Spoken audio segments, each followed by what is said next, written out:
Good morning. Today, 2nd September 2025, Tuesday.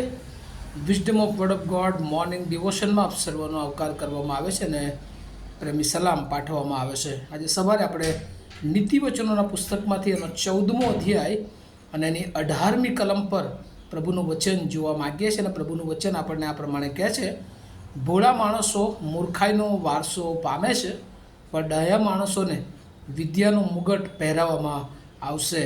NIV Bible પ્રમાણે પ્રોવ્સ chapter 14 વર્સ 18, the simple inherit folly, but the prudent are crowned with knowledge.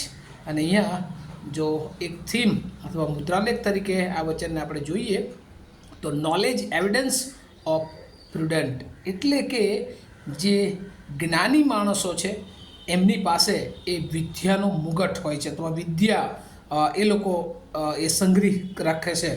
કારણ કે અહીંયા જો વચન આપણે વધારે ઊંડાણથી એનો અભ્યાસ કરીએ તો જે લોકો ભોળા હોય છે, ભોળા ઇન ધ સેન્સ જે સુલેમાન જે કહે છે ભોળા, કે જાણે કે અજાણ, અથવા તો એવું કહી શકાય કે એ જાણી જોઈને એ ભોળપણ રાખે છે, ખોટાને સાથે સ્વીકાર્ય અથવા તો ખોટી બાબતોને પણ એ લોકો એ જાણે કે નકારતા નથી, અને જે કંઈ આવે એને આપણે સ્વીકારી લેનાર માણસો. અને એટલે ઘણી બધી વાર ભોળા લોકો છેતરાઈ જતા હોય છે.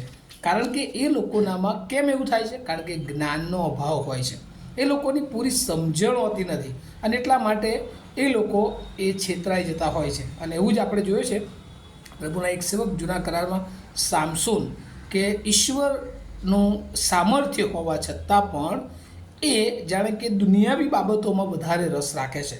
અને એટલે કેરેક્ટરની રીતે આપણે જોયું છે કે સામસૂન એ ફસાઈ જાય છે, અને એનું ઘણું બધું હોવા છતાં પણ તે એ શૈતાનનો હાથો બની જાય છે. અને એટલે બીજા અર્થમાં જે લોકો ભોળા છે એ કોઈ બાબતને સામાન્ય ગણે છે, એને ગંભીરતાથી લેતા નથી. એ લોકો હંમેશા આળસુ હોય છે, અને એટલે મૂર્ખાઈ વારંવાર એ કર્યા કરે છે. બીજી તરફ અહીંયા લખવામાં આવ્યું છે કે ભોળો માણસ મૂર્ખાઈનો વારસો પામે છે, પણ ડાયા માણસોને વિદ્યાનો મુગટ એ પહેરવામાં આવશે. હવે આ જ્ઞાનનો મુગટ એ ડાયા માણસને પહેરવામાં આવે છે, કારણ કે ડાયો માણસ એ હંમેશા સમય પ્રમાણે કામ કરે છે, હાર્ડ વર્ક કરે છે, અને સૌથી અગત્યની વાત એ છે કે એ દેવની બીક રાખે છે અને સત્યતાને માર્ગે એ ચાલતા હોય છે. અને એટલે ડાયો માણસ બીજા અર્થમાં દેવને ગમતો માણસ હોય છે. અને એટલા માટે જ્યારે ઈશ્વરને ગમતો માણસ હોય છે ત્યારે ઈશ્વર એને બધું જ આપે છે. અને ડાયો માણસ હંમેશા શેની માંગણી કરે છે? તો કહે છે કે જ્ઞાનની માંગણી કરે છે. અને આ સુલેમાન કે જે નીતિવચનના પુસ્તક પ્રભુએ એમના મારફતે એ લખાવાની કૃપા આપી, એ દોરવણી આપી, અને એ સુલેમાન પણ ઘણું બધું માગી શક્યો હોત ઈશ્વર પાસે, પણ એણે શું માગ્યું? જ્ઞાન માગ્યું. અને જ્ઞાનની માંગણી કરે છે, જ્ઞાન પ્રાપ્ત કરે છે, કે જેથી કરીને એ 127 પ્રાંત પર રાજ્ય કરી શકે છે. અને કેટલા બધા લોકો એ સુલેમાનનું જ્ઞાન મેળવવાને માટે એની પાસે આવતા હોય છે. અને એટલે એક માણસ જે પ્રભુની બીકમાં રહે છે, પ્રભુની ઈચ્છા પ્રમાણે જીવન જીવે છે, અને ઈશ્વર અદ્ભુત જ્ઞાન આપે છે જે દુનિયાવી જ્ઞાનથી કંઈક વિશેષ હોય છે. અને એટલા માટે પરમ પવિત્ર ઈશ્વરની ઓળખ એ જ જ્ઞાનની શરૂઆત છે, એ જ જ્ઞાનનો જરો છે. અને એટલે અહીંયા લખ્યું છે કે ડાયો માણસ એ બધું જાણે છે, અને એટલે ઈશ્વરની સાનિધ્યમાં રોજ બેસે છે, અને એટલે એની પાસે વિદ્યાનું મુગટ એને પહેરાવવામાં આવશે. આપણા જીવનમાં પણ ઈશ્વર રોજે રોજ આપણી જરૂરિયાત પ્રમાણે જો ઈશ્વરના સંબંધમાં રહીએ છીએ તો બધું જ જ્ઞાન પૂરું પાડે છે. આગવી શૈલી એ ઈશ્વર એ આપણને આપે છે. અત્યારે આપણે જોઈએ છીએ કે ઈશ્વર જેને પસંદ કરે છે ગમે તેવી પરિસ્થિતિ એને સંભાળી રાખે છે.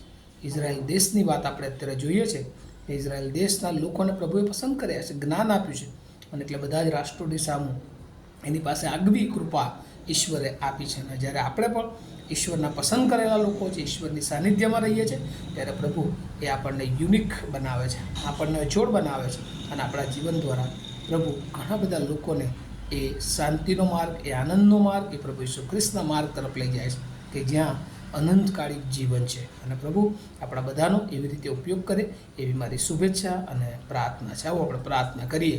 અમારા જીવંત અને દયાળુ ઈશ્વર અમે આભાર માનીએ છીએ આજે સવારે પ્રભુ ડાયો માણસ અને ભોળો માણસ એ બંનેમાં જે તફાવત છે ભોળો માણસ છે હંમેશા વારસામાં મૂર્ખાઈ જ આપે છે, જ્યારે ડાયો માણસ એ વિદ્યાનો મુગટ એને પહેરાવવામાં આવે છે. વાલાઓ, પ્રભુ આપણી પાસે ચાહે છે કે આપણા જીવનોમાં અને આપણા વારસામાં, આપણી પેઢીઓમાં એ જ્ઞાનનો મુગટ એ હોય. પણ એ જ્ઞાન એટલે કોણ? એ ઈસુ ખ્રિસ્ત રૂપી મુગટ, એ ઈશ્વર, માન, મહિમા અને ગૌરવનો મુગટ, અનંતકાળિક જીવનનો મુગટ પ્રભુ આપણને આપવા માગે છે. અને એ સમજવા અને સ્વીકારવા માટે આપણને સર્વને પ્રભુ અપેક્ષા રાખે છે. ત્યારે આપણે આપણા જીવનને તૈયાર કરીએ અને પ્રભુની બીકમાં જીવન જીવીએ, પ્રભુની ઈચ્છા મુજબનું જીવન જીવીએ. એવી દરેકને માટે પ્રભુની કૃપા, બળ અને સામર્થ્ય માગતા મારી પ્રાર્થના ઈસુ પ્રભુના નામમાં સાંભળો, તેનો સ્વીકાર કરો. આમીન. Have a nice day to all of you. Thank you.